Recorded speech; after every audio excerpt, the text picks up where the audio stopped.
ಪ್ರಬಲ ಖಾತೆಗಳಿಗಾಗಿ ಹಿರಿಯ ಸಚಿವರ ಹಗ್ಗ-ಜಗ್ಗಾಟ ಮುಂದುವರೆದಿತ್ತು. ಇದೀಗ ಪಕ್ಷದ ಉಸ್ತುವಾರಿ ಸುರ್ಜೇವಾಲಾ ಎರಡನೇ ಬಾರಿ ಸಂಧಾನ ಮಾಡಿ ಸಕ್ಸಸ್ ಆಗಿದ್ದಾರೆ. ರಾಜೀನಾಮೆ ಹಿಂಪಡೆಯುವಂತೆ ರಾಮಲಿಂಗಾರೆಡ್ಡಿಯವರ ಮನವೊಲಿಕೆ ಆಗಿದೆ. ಸಭೆ ಬಳಿಕ ಮಾತನಾಡಿದ ಸುರ್ಜೇವಾಲಾ, ರಾಮಲಿಂಗಾರೆಡ್ಡಿ ಹಿರಿಯ ನಾಯಕರು. ರಾಮಲಿಂಗಾರೆಡ್ಡಿ ಕಾಂಗ್ರೆಸ್ ಪಕ್ಷದ ಆಸ್ತಿ. 1990ರ ದಶಕದಿಂದಲೂ ಕಾಂಗ್ರೆಸ್ಗೆ ದುಡಿದಿದ್ದಾರೆ. ರೆಡ್ಡಿ ರಾಜೀನಾಮೆ ಹಿಂಪಡೆದುಕೊಳ್ಳುತ್ತಾರೆ ಅಂತ ಹೇಳಿದ್ದಾರೆ. ಸಚಿವ ಸಂಪುಟದಲ್ಲಿ ರೆಡ್ಡಿ ಮುಂದುವರಿಯಲಿದ್ದಾರೆ ಅಂತ ಉಸ್ತುವಾರಿ ರಣದೀಪ್ ಸಿಂಗ್ ಸುರ್ಜೇವಾಲಾ ಹೇಳಿದ್ದಾರೆ. ಆದರೆ ಖಾತೆ ಬದಲಾವಣೆ ಬಗ್ಗೆ ಸದ್ಯಕ್ಕೆ ಯಾವುದೇ ಮಾಹಿತಿಯನ್ನ ನೀಡಿಲ್ಲ. ಜಲಸಂಪನ್ಮೂಲವೇ ಇರುತ್ತಾ ಇಲ್ಲವಾ ಅಥವಾ ಬೇರೆ ಖಾತೆಯನ್ನ ಪಡೆಯಲು ಒಪ್ಪಿದ್ದಾರಾ ಅನ್ನೋದು ಗೊತ್ತಾಗಬೇಕಿದೆ.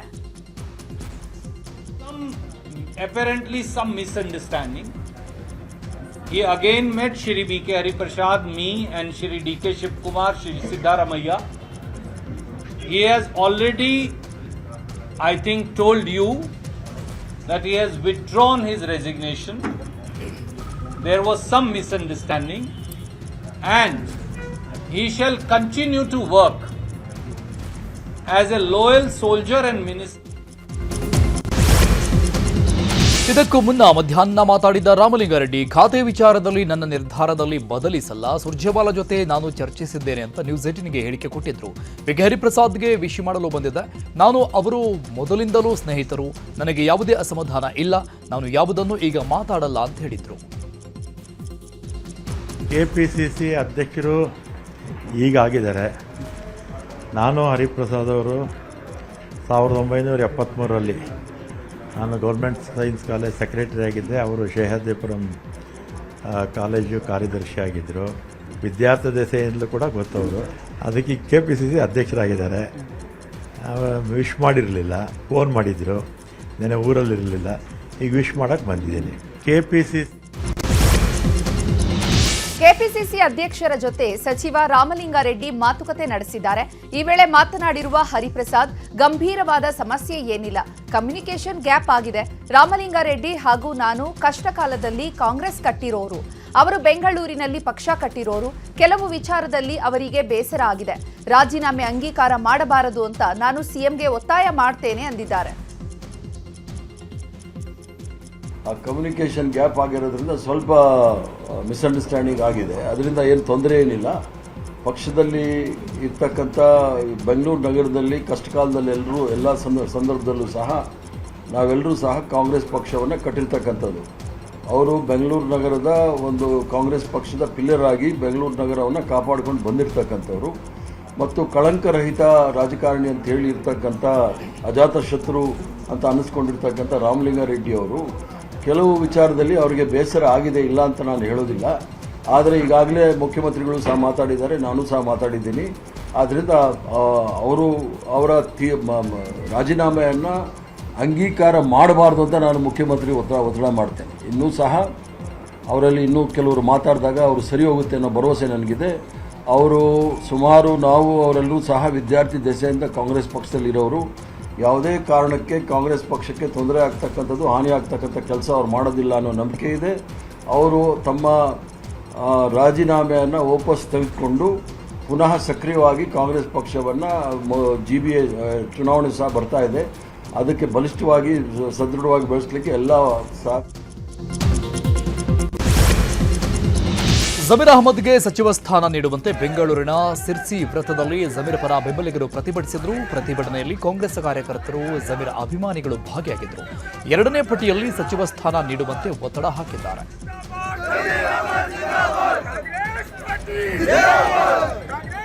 ಇನ್ನು ಜಮೀರ್ ಅಹಮದ್ಗೆ ಸಚಿವ ಸ್ಥಾನ ನೀಡುವಂತೆ ಮೈಸೂರಲ್ಲಿ ಬೆಂಬಲಿಗರು ಪ್ರತಿಭಟನೆ ಮಾಡಿದ್ದಾರೆ. ಜಮೀರ್ ಬೆಂಬಲಿಗ ಅಜ್ಜು ಬ್ರದರ್ ಅವರ ನೇತೃತ್ವದಲ್ಲಿ ಪ್ರತಿಭಟನೆ ಆಯಿತು.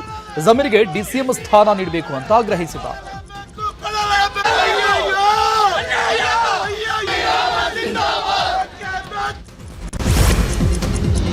ಮಾಜಿ ಸಚಿವ ಜಮೀರ್ ಅಹಮದ್ಗೆ DCM ಸಚಿವ ಸ್ಥಾನ ಕೈತಪ್ಪಿದ ಹಿನ್ನೆಲೆ ವಿಜಯನಗರದ ಹೊಸಪೇಟೆಯಲ್ಲಿ ಕಾಂಗ್ರೆಸ್ ಕಾರ್ಯಕರ್ತರು ಪ್ರತಿಭಟನೆ ನಡೆಸಿದ್ದಾರೆ. ಹೊಸಪೇಟೆಯ ಅಪ್ಪು ಸರ್ಕಲ್ ಬಳಿ ಕಾಂಗ್ರೆಸ್ ಮುಖಂಡ ಗುಜ್ಜಲ್ ನಾಗರಾಜ್ ನೇತೃತ್ವದಲ್ಲಿ ಪ್ರತಿಭಟನೆ ನಡೆಸಲಾಗಿದೆ. ಜಮೀರ್ ಭಾವಚಿತ್ರವನ್ನ ಹಿಡಿದು ಸಚಿವ ಸ್ಥಾನ ನೀಡಬೇಕು ಅಂತ ಕಾಂಗ್ರೆಸ್ ಹೈಕಮಾಂಡ್ ನಾಯಕರಿಗೆ ಆಗ್ರಹಿಸಿದ್ದಾರೆ. ಇಲ್ಲದೆ ಹೋದ್ರೆ ಕಾಂಗ್ರೆಸ್ ಕಾರ್ಯಕರ್ತರು ಉಗ್ರ ಹೋರಾಟವನ್ನ ನಡೆಸುವುದಾಗಿ ಎಚ್ಚರಿಸಿದ್ದಾರೆ.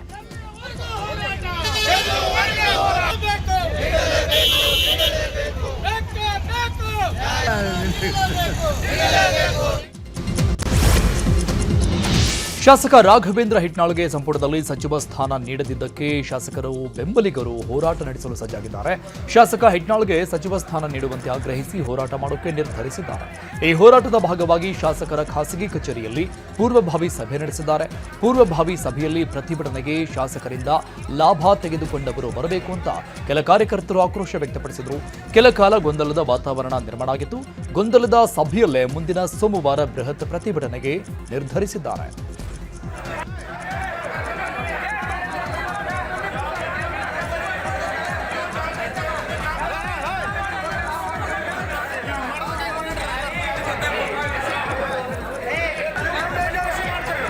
ಕೊಟ್ಟರೆ ಈ ಭಾಗದ ಎಲ್ಲ ಸರ್ವ ಜನಾಂಗದ ನಾಯಕರಿಗೂ ಜೊತೆಗೆ ಈ ಕ್ಷೇತ್ರ ಅಭಿವೃದ್ಧಿ ಆಗ್ತದೆ ಅನ್ನುವಂಥ ಒಂದು ಹಿನ್ನೆಲೆಯಲ್ಲಿ ಇವತ್ತು ಈ ಬಾರಿ ಸಚಿವ ಸಂಪುಟದಲ್ಲಿ ಅವರಿಗೆ ಖಂಡಿತವಾಗಲೂ ಸಚಿವ ಸ್ಥಾನವನ್ನು ಕೊಡಲೇಬೇಕು ಅಂತಕ್ಕಂಥ ಒತ್ತಾಯವನ್ನು ಮತ್ತು ನಮ್ಮ ಮುಖ್ಯಮಂತ್ರಿಗಳಿಗೆ, ರಾಹುಲ್ ಗಾಂಧಿ ಅವರಿಗೆ, ಮಲ್ಲಿಕಾರ್ಜುನ್ ಖರ್ಗೆ ಅವರಿಗೆ ಆದಿಯಾಗಿ ಎಲ್ಲ ನಮ್ಮ ಕಾಂಗ್ರೆಸ್ ಪಕ್ಷದ ವರಿಷ್ಠರಿಗೆ ನಾವು ಈ ಮೂಲಕ ತಮ್ಮ ಮೂಲಕ ಒತ್ತಾಯವನ್ನು ಮಾಡ್ತಾ ಇದ್ದೇವೆ. ಆಮೇಲೆ ರಾಹುಲ್ ಗಾಂಧಿ ಅವರು ಹೇಳ್ಯಾರೆ 45 ವರ್ಷ ಯುವಕರಿಗೆ ನನಗೆ 10 ಮಂದಿ ಬೇಕಂತ ಕೇಳಿದ್ದಾರೆ.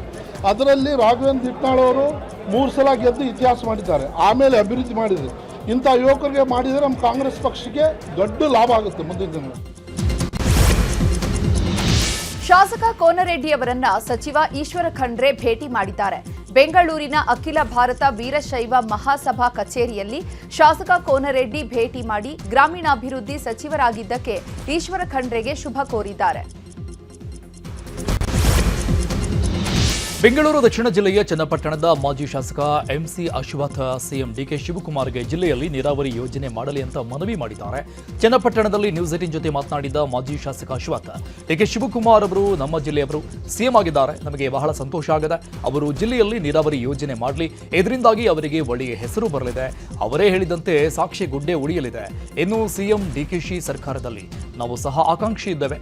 ನಾವು ಅವರ ಬಂಟರಾಗಿ ಕೆಲಸ ಮಾಡ್ತೇವೆ. ಅವರೇ ನಮಗೆ ಸೂಕ್ತ ಸ್ಥಾನಮಾನ ಕೊಡಲಿ ಅಂತ ಚನ್ನಪಟ್ಟಣದಲ್ಲಿ ನ್ಯೂಸ್ 18 ಮೂಲಕ M C Ashwath CM D K Shivakumar ಅವರಿಗೆ ಮನವಿ ಮಾಡಿದ್ದಾರೆ.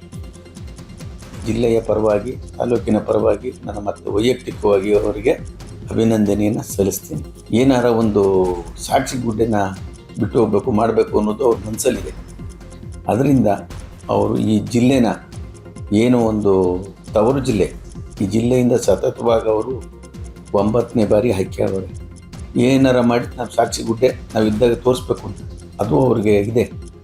ಅದರಿಂದ ಈ ಜಿಲ್ಲೆಗೆ ಏನೇನು ನೀರಾವರಿ ಮಾಡಿದ್ದಾರೆ ಅದನ್ನು ತಕ್ಷಣ ಕಾರ್ಯಗತ ಮಾಡೋಕ್ಕೆ ನಾನು ಅವ್ರಿಗೆ ಒತ್ತಾಯ ಮಾಡ್ತೀನಿ.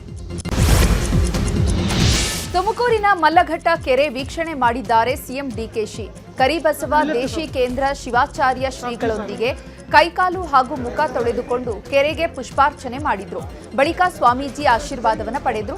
ಈ ಬಳಿಕ ಗಂಗಾಧರೇಶ್ವರನಿಗೆ ಪೂಜೆಯನ್ನು ನೆರವೇರಿಸಿದ್ದಾರೆ ಸಿಎಂ ಡಿಕೆ ಶಿವಕುಮಾರ್. ಸಿಎಂಗೆ ಶಾಸಕರಾದ ಎಂಟಿ ಕೃಷ್ಣಪ್ಪ, ಕೆ ಷಡಾಕ್ಷರಿ ಸಾಥ್ ನೀಡಿದ್ರು.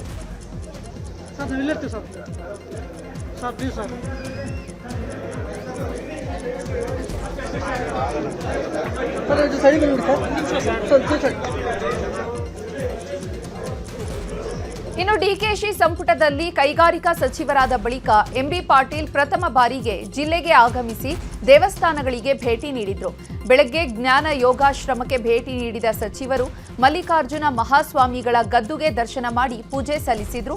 ಬಳಿಕ ಬಿಎಲ್ಡಿಇ ಸಂಸ್ಥೆ ಆವರಣದಲ್ಲಿ ಬಿಎಂ ಪಾಟೀಲ್ ವಚನ ಪಿತಾಮಹ ಫಾಗು ಹಳಕಟ್ಟಿ ಸಮಾಧಿಗೆ ಭೇಟಿ ನೀಡಿದ್ರು.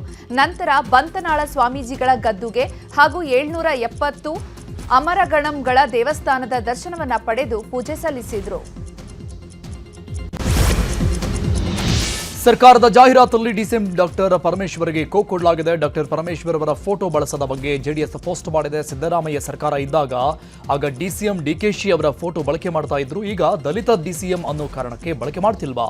ಡಿಸಿಎಂ ಪರಮೇಶ್ವರ್ಗೆ ಈ ಮಟ್ಟದ ನಿರ್ಲಕ್ಷ್ಯವೇ ಅಂತ ಪ್ರಶ್ನೆ ಮಾಡಿದೆ. ದಲಿತರನ್ನ ಕೇವಲ ವೋಟ್ ಬ್ಯಾಂಕ್ ಮಾಡಿಕೊಂಡಿದ್ದಾರೆ ಅಂತ ವ್ಯಂಗ್ಯವಾಡಿದೆ ಜೆಡಿಎಸ್.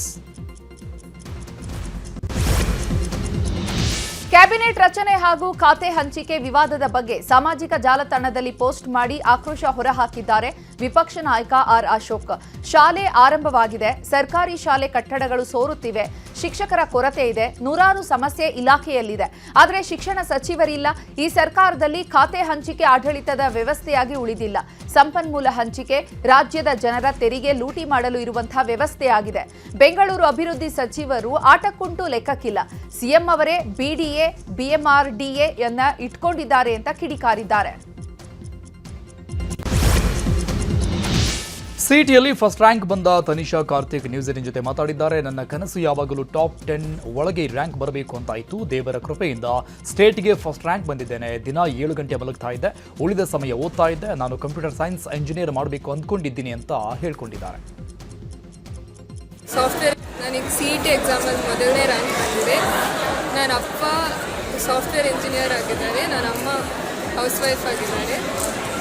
ನಾನು ಮುಂದೆ RP ಕಾಲೇಜ್ ಆಫ್ ಇಂಜಿನಿಯರಿಂಗ್ ಅಲ್ಲಿ ಕಂಪ್ಯೂಟರ್ ಸೈನ್ಸ್ ಓದೋಕ್ಕೆ ಇಷ್ಟಪಡ್ತೀನಿ. ನನಗೆ CET ಎಕ್ಸಾಮಲ್ಲಿ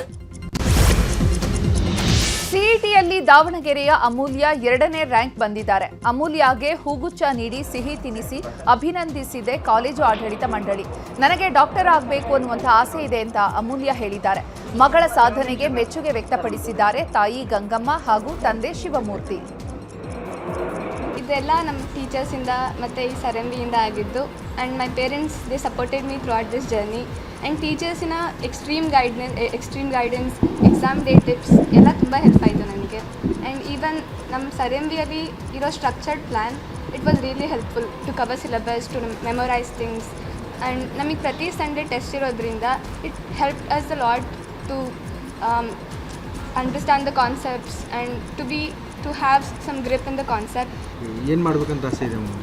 ಮುಂದೆ ಮೆಡಿಕಲ್ ಮಾಡಬೇಕಂತಿದ್ದೀನಿ. ಈಗ ನಾನು ಅಭಿನಂದಿಸಬೇಕಾಗತ್ತೆ. ಎರಡನೇದಾಗಿ ಅವರ ಎಲ್ಲ ಟೀಚರ್ಸಿಗೆ ನಾನು ಅಭಿನಂದಿಸಬೇಕಾಗತ್ತೆ ಮತ್ತು ಕಾಲೇಜ್ ಮ್ಯಾನೇಜ್ಮೆಂಟನ್ನು ಅಭಿನಂದಿಸಬೇಕಾಗತ್ತೆ. ಪ್ರತಿಯೊಂದು ಹಂತದಲ್ಲೂ ಅವರ ಎಲ್ಲ ಸರ್ಗಳು ಒಬ್ಬರು ಅಂತಲ್ಲ, ಇವತ್ತು ಏನೊಂದು ಅವಳು ರ್ಯಾಂಕ್ ಗಳಿಸಿದ್ದಾಳೆ ಅದೆಲ್ಲ ಈ ಕಾಲೇಜಿಗೆ ನಾನು ಕೊಡೋಕ್ಕೆ ಬಯಸ್ತೀನಿ. ಈಗ ನಾನು ರಾಜ್ಯದ ಸಿಇಟಿ ಫಲಿತಾಂಶ ಪ್ರಕಟವಾಗಿದೆ. 3,36,000 ವಿದ್ಯಾರ್ಥಿಗಳ ಪೈಕಿ 2,92,782 ಮಕ್ಕಳು ಅರ್ಹತೆ ಪಡೆದಿದ್ದಾರೆ. ಸಿಇಟಿ ಪರೀಕ್ಷೆಯಲ್ಲಿ ನಯನಾ ಗೋಪಿ ದೊಡ್ಡ ಸಾಧನೆ ಮಾಡಿದ್ದಾರೆ. ವೆಟರ್ನರಿ, ನರ್ಸಿಂಗ್, ಯೋಗ, ನ್ಯಾಚುರೋಪತಿ, ಬಿಫಾರ್ಮಾ ವಿಭಾಗದಲ್ಲಿ ಟಾಪರ್ ಆಗಿದ್ದಾರೆ ನಯನಾ ಗೋಪಿ. ಬಹಳ ಖುಷಿ ಆಗ್ತಾ ಇದೆ. ಎಕ್ಸ್ಪೆಕ್ಟ್ ಮಾಡಿರಲಿಲ್ಲ ನಾನು, ಸೊ ಇನ್ನೂ ಶಾಕಲ್ಲಿದ್ದೀನಿ. ಎಫರ್ಟ್ ಇತ್ತು, ಆದರೆ ರ್ಯಾಂಕ್ ಎಲ್ಲ ಎಕ್ಸ್ಪೆಕ್ಟ್ ಮಾಡಿಲ್ಲ.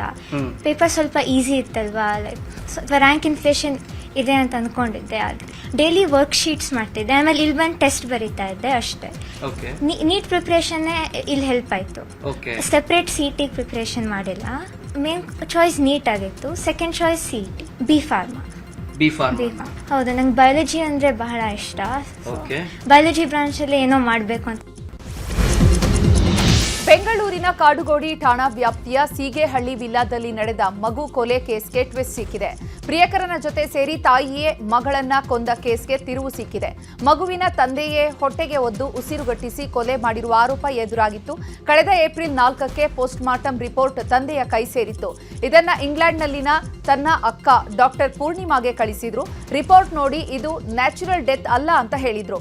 ಈ ವೇಳೆ ತಂದೆಗೆ ತಾಯಿ ಮೇಲಿನ ಅನುಮಾನ ಇನ್ನೂ ಜಾಸ್ತಿಯಾಗಿತ್ತು. ಕೊನೆಗೂ ಕೂಡ ತಂದೆಯ ಅನುಮಾನ ನಿಜವಾಗಿದೆ. ಸದ್ಯ ಪ್ರಿಯಕರ ಮೋಹನ್ ಬಂಧನವಾಗಿದೆ. ತಲೆಮರೆಸಿಕೊಂಡಿರುವಂತಹ ತಾಯಿ ಪ್ರಿಯಾಂಕಾಗಾಗಿ ಹುಡುಕಾಟ ಮುಂದುವರೆದಿದೆ.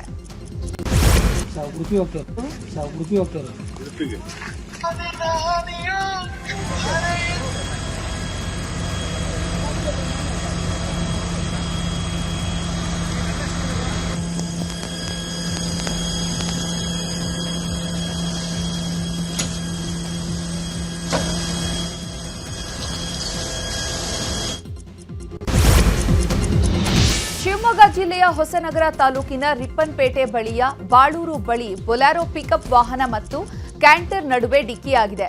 ಈ ಘಟನೆಯಿಂದಾಗಿ ಬೊಲೆರೋ ವಾಹನದ ಮುಂಭಾಗ ಜಖಂ ಆಗಿದೆ. 10ಕ್ಕೂ ಹೆಚ್ಚು ಜನರಿಗೆ ಗಾಯವಾಗಿದೆ.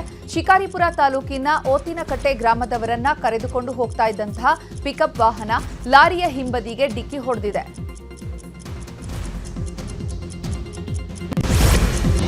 ರಾಜ್ಯದ 3 ಜಿಲ್ಲೆಗಳಿಗೆ ಹವಾಮಾನ ಇಲಾಖೆ ಆರೆಂಜ್ ಹಾಗೂ 16 ಜಿಲ್ಲೆಗಳಿಗೆ ಯೆಲ್ಲೋ ಅಲರ್ಟ್ ಘೋಷಣೆ ಮಾಡಿದೆ. ಉಡುಪಿ, ದಕ್ಷಿಣ ಕನ್ನಡ, ಉತ್ತರ ಕನ್ನಡ ಜಿಲ್ಲೆಗಳಿಗೆ ಆರೆಂಜ್ ಅಲರ್ಟ್ ಘೋಷಣೆ ಮಾಡಲಾಗಿದ್ದು, ಬೀದರ್, ಕಲಬುರಗಿ, ಯಾದಗಿರಿ, ರಾಯಚೂರು, ಬಾಗಲಕೋಟೆ, ಕೊಪ್ಪಳ, ಗದಗ, ಧಾರವಾಡ, ಹಾವೇರಿ, ಶಿವಮೊಗ್ಗ, ಬೆಳಗಾವಿ ಸೇರಿ 19 ಜಿಲ್ಲೆಗಳಿಗೆ ಯೆಲ್ಲೋ ಅಲರ್ಟ್ ಘೋಷಣೆ ಮಾಡಲಾಗಿದೆ. ಮೀನುಗಾರರು ಸಮುದ್ರಕ್ಕೆ ಇಳಿಯದಂತೆ ಎಚ್ಚರಿಕೆ ನೀಡಲಾಗಿದೆ. ಇವತ್ತು ಮಂಗಳೂರು ಸೇರಿ ದಕ್ಷಿಣ ಕನ್ನಡದ ಹಲವೆಡೆ ಮಳೆಯಾಗಿದೆ.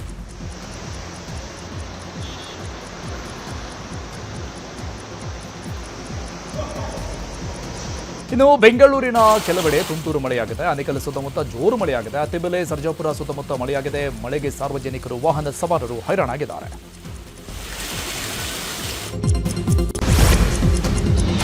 ರಾಯಚೂರು ಜಿಲ್ಲೆಯ ಹಲವೆಡೆ ಭಾರೀ ಮಳೆಯಾಗಿದೆ. ಮಸ್ಕಿ ತಾಲೂಕಿನ ಅಡವಿಬಾವಿ ತಾಂಡಾ ಗ್ರಾಮದಲ್ಲಿ ಸರ್ಕಾರಿ ಶಾಲೆ ಜಲಾವೃತಗೊಂಡಿದೆ. ಮೊಣಕಾಲುದ್ದ ನೀರಿನಲ್ಲೇ ಶಾಲೆಗೆ ಹೋಗಿದ್ದಾರೆ ಮಕ್ಕಳು. ಗ್ರಾಮದಲ್ಲಿ ಸರಿಯಾದ ಚರಂಡಿ ವ್ಯವಸ್ಥೆ ಇಲ್ಲದೆ ಶಾಲಾ ಆವರಣಕ್ಕೆ ನೀರು ನುಗ್ಗಿದೆ. ಮಸ್ಕಿ ಕ್ಷೇತ್ರದ ಶಾಸಕ ಬಸನಗೌಡ ತುರ್ವಿಹಾಳ ಗಮನಕ್ಕೆ ತಂದರೂ ಕೂಡ ಪ್ರಯೋಜನ ಆಗಿಲ್ಲ ಅಂತ ಪೋಷಕರು ಆಕ್ರೋಶ ಹೊರಹಾಕಿದ್ದಾರೆ.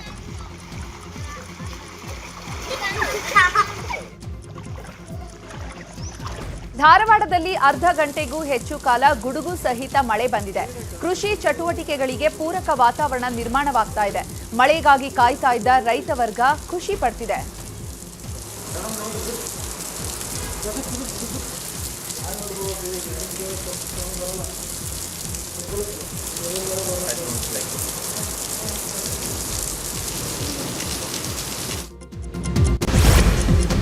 ಯಾದಗಿರಿ ಜಿಲ್ಲೆಯ ಶಹಾಪುರ ತಾಲೂಕಲ್ಲಿ ಕಳಪೆ ಗುಣಮಟ್ಟದ ಹತ್ತಿ ಬೀಜ ಮಾರಾಟ ಮಾಡ್ತಾ ಇದ್ದ ಖತರ್ನಾಕ್ ಗ್ಯಾಂಗ್ ತಲೆನೋವಾಗಿದೆ. ಕಳೆದ ವರ್ಷವೂ ಇದೇ ರೀತಿಯಾಗಿ ನಕಲಿ ಬೀಜದಿಂದ ಕೈ ಸುಟ್ಟುಕೊಂಡಿದ್ರು ಇಲ್ಲಿನ ರೈತರು. ಹೀಗಾಗಿ ರೈತರು ಮೋಸ ಹೋಗಬಾರದು ಅನ್ನೋ ಕಾರಣಕ್ಕೆ ಅಧಿಕಾರಿಗಳು ಈಗ ಹೈ ಅಲರ್ಟ್ ಆಗಿದ್ದಾರೆ. ಪಕ್ಕ ಮಾಹಿತಿ ಮೇರೆಗೆ ಕೃಷಿ ಅಧಿಕಾರಿಗಳಿಂದ ಭರ್ಜರಿ ದಾಳಿಯಾಗಿದೆ. ಹತ್ತಿ ಬೀಜ ಸರಬರಾಜು ಮಾಡಲು ಹೊರಟಿದ್ದ ವಾಹನವನ್ನ ಸೀಸ್ ಮಾಡಿದ್ದಾರೆ.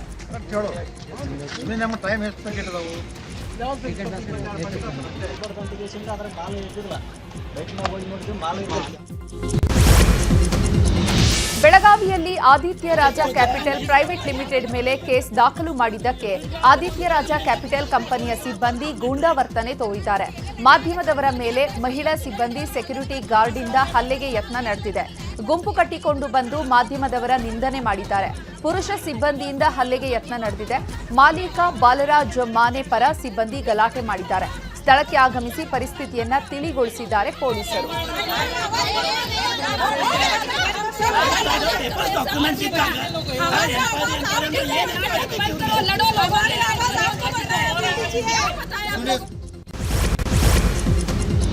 ಮದ್ಯದ ಬಾಟಲಿಗಳನ್ನ ಸಾಗಿಸ್ತಾ ಇದ್ದ ಮಿನಿ ಲಾರಿ ಚಾಲಕನ ನಿಯಂತ್ರಣ ತಪ್ಪಿ ಪಲ್ಟಿಯಾಗಿದೆ. ಆಂಧ್ರಪ್ರದೇಶದ ಚಿತ್ತೂರು ಜಿಲ್ಲೆಯ ಬಸಿವಿರೆಡ್ಡಿಪಳ್ಳಿ ಎಂಬಲ್ಲಿ ಘಟನೆ ನಡೆದಿದೆ. ಲಾರಿ ಪಲ್ಟಿಯಾಗ್ತಾ ಇದ್ದಂತೆ ಸಾವಿರಾರು ಮದ್ಯದ ಬಾಟಲಿಗಳು ರಸ್ತೆಯುದ್ದಕ್ಕೂ ಚೆಲ್ಲಾಪಿಲ್ಲಿಯಾಗಿ ಬಿದ್ದಿವೆ. ಇದನ್ನ ಕಂಡ ವಾಹನ ಸವಾರರು, ಸ್ಥಳೀಯರು ಮುಗಿಬಿದ್ದು ಸಿಕ್ಕಷ್ಟು ಮದ್ಯದ ಬಾಟಲ್ಗಳನ್ನ ಹೊತ್ತೊಯ್ದಿದ್ದಾರೆ.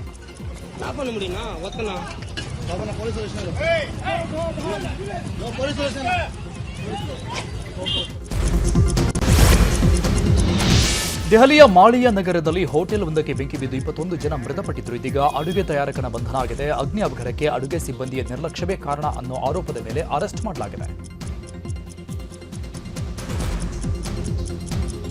ಇನ್ನು ನರೇಲಾ ಕೈಗಾರಿಕಾ ಪ್ರದೇಶದ ಪ್ಲಾಸ್ಟಿಕ್ ಕಾರ್ಖಾನೆಯಲ್ಲಿ ಭಾರಿ ಬೆಂಕಿ ಕಾಣಿಸಿಕೊಂಡಿದೆ. ಬೆಂಕಿಯ ಕೆನ್ನಾಲಿಗೆಗೆ ಇಡೀ ಕಾರ್ಖಾನೆ ಹೊತ್ತಿ ಉರಿದಿದೆ. ಶಾರ್ಟ್ ಸರ್ಕ್ಯೂಟ್ನಿಂದ ಬೆಂಕಿ ಹೊತ್ತುಕೊಂಡಿರುವ ಶಂಕೆ ವ್ಯಕ್ತಪಡಿಸಲಾಗಿದೆ. ಅಗ್ನಿಶಾಮಕ ದಳದ ಸಿಬ್ಬಂದಿ ಸ್ಥಳಕ್ಕಾಗಮಿಸಿ ಬೆಂಕಿ ನಂದಿಸಲು ಹರಸಾಹಸ ಪಟ್ಟಿದ್ದಾರೆ. ಸಾಹಿತಿ ಹಾಗೂ ಮಾಜಿ Karnataka legislative assembly secretary Dhruvakumar ಬರೆದಿರುವಂತಹ ಸಂಸದೀಯ ಹಕ್ಕು ಬಾಧ್ಯತೆಗಳ ಒಂದು ನೋಟ ಪುಸ್ತಕವನ್ನ ಇಂದು ಬಿಡುಗಡೆ ಮಾಡಲಾಯಿತು. ಬೆಂಗಳೂರಿನ ನೌಕರರ ಭವನದ ಸಭಾಂಗಣದಲ್ಲಿ ನಡೆದ ಕಾರ್ಯಕ್ರಮದಲ್ಲಿ ಕೇರಳ ಹಾಗೂ ತಮಿಳುನಾಡಿನ ರಾಜ್ಯಪಾಲರಾದ ರಾಜೇಂದ್ರ ಅರ್ಲೇಕರ್ ಪುಸ್ತಕ ಬಿಡುಗಡೆ ಮಾಡಿದರು. ಪುಸ್ತಕದಲ್ಲಿ ಇಂದಿರಾ ಗಾಂಧಿಯವರ ಹಕ್ಕುಚ್ಯುತಿ ಸೇರಿದಂತೆ ಅನೇಕ ಸಂಸದೀಯ ಹಕ್ಕುಗಳ ಬಗ್ಗೆ ಏನು ಬೇಕು ಏನು ಬೇಡ ಅನ್ನೋದರ ಬಗ್ಗೆ ವಿಸ್ತೃತವಾಗಿ ಬರೆಯಲಾಗಿದೆ. ಜನರಿಗೆ ಹಾಗೂ ಪತ್ರಿಕೋದ್ಯಮಕ್ಕೆ ಬಹಳ ಸಹಕಾರಿಯಾಗಿದೆ ಅಂತ ತಿಳಿಸಿದರು. ಮುಂಬರುವ ಇಂಗ್ಲೆಂಡ್ ಐರ್ಲೆಂಡ್ ವಿರುದ್ಧದ ಸರಣಿಗೆ ಟೀಂ ಇಂಡಿಯಾ ಪಟ್ಟಿ ಪ್ರಕಟವಾಗಿದೆ. ಮೊದಲ ಬಾರಿಗೆ ವೈಭವ್ ಸೂರ್ಯವಂಶಿಗೆ ಸ್ಥಾನ ಸಿಕ್ಕಿದ ಟಿ20 ವಿಶ್ವಕಪ್ನಲ್ಲಿ ಸೂರ್ಯಕುಮಾರ್ ಯಾದವ್ನ ಕೈಬಿಡಲಾಗಿದ್ದು ಶ್ರೇಯಸ್ ಅಯ್ಯರ್ ನಾಯಕನಾಗಿ ಪಂದ್ಯ ಮುನ್ನಡೆಸಲಿದ್ದಾರೆ. ಬ್ಯಾಟರ್ ತಿಲಕ್ ವರ್ಮಾ ಅವರಿಗೆ ಉಪನಾಯಕನ ಜವಾಬ್ದಾರಿ ಕೊಡಲಾಗಿದೆ. ಅಭಿಷೇಕ್ ಶರ್ಮಾ, ಸಂಜು ಸ್ಯಾಮ್ಸನ್, ಈಶಾನ್ ಕಿಶನ್, ಶಿವಮ್ ದುಬೆ, ಹರ್ಷಿತ್ ರಾಣಾ, ವರುಣ್ ಚಕ್ರವರ್ತಿ, ಅಕ್ಷರ್ ಪಟೇಲ್, ವಾಷಿಂಗ್ಟನ್ ಸುಂದರ್ ತಂಡದಲ್ಲಿದ್ದಾರೆ. ಅಫ್ಘಾನಿಸ್ತಾನದ ವಿರುದ್ಧ ನಡೀತಾ ಇರುವಂತಹ ಏಕೈಕ ಟೆಸ್ಟ್ ಪಂದ್ಯದಲ್ಲಿ ಕನ್ನಡಿಗ ಕೆಎಲ್ ರಾಹುಲ್ ಭರ್ಜರಿ ಶತಕ ಸಿಡಿಸಿದ್ದಾರೆ. ಆರಂಭಿಕವಾಗಿ ಕಣಕ್ಕಿಳಿದಿದ್ದಂತಹ ರಾಹುಲ್ ಅಮೋಘ ಬ್ಯಾಟಿಂಗ್ ಮೂಲಕ ಟೆಸ್ಟ್ ಕ್ರಿಕೆಟ್ನಲ್ಲಿ 12ನೇ ಶತಕವನ್ನು ಬಾರಿಸಿದ್ದಾರೆ. ರಾಹುಲ್, ಸುದರ್ಶನ್, ನಾಯಕ ಗಿಲ್ ಉತ್ತಮ ಬ್ಯಾಟಿಂಗ್ನಿಂದಾಗಿ ಭಾರತ ಬೃಹತ್ ಮೊತ್ತವನ್ನು ದಾಪುಗಾಲಿಡ್ತಾ ಇದೆ. ಜೈಸ್ವಾಲ್ 24, ಸುದರ್ಶನ್ 81 ಮತ್ತು ರಾಹುಲ್ 100 ರನ್ ಗಳಿಸಿ ಔಟ್ ಆಗಿದ್ದಾರೆ. Team India captain Shubman Gill ಕೂಡ ಶತಕ ಬಾರಿಸಿದ್ದು ಮೊದಲ ದಿನವೇ ಭಾರತ ಬೃಹತ್ ಮೊತ್ತ ದಾಖಲಿಸಿದೆ. ದಿನದಾಟದ ಅಂತ್ಯಕ್ಕೆ ಭಾರತ 3 ವಿಕೆಟ್ ನಷ್ಟಕ್ಕೆ 368 ರನ್ ಗಳಿಸಿದೆ.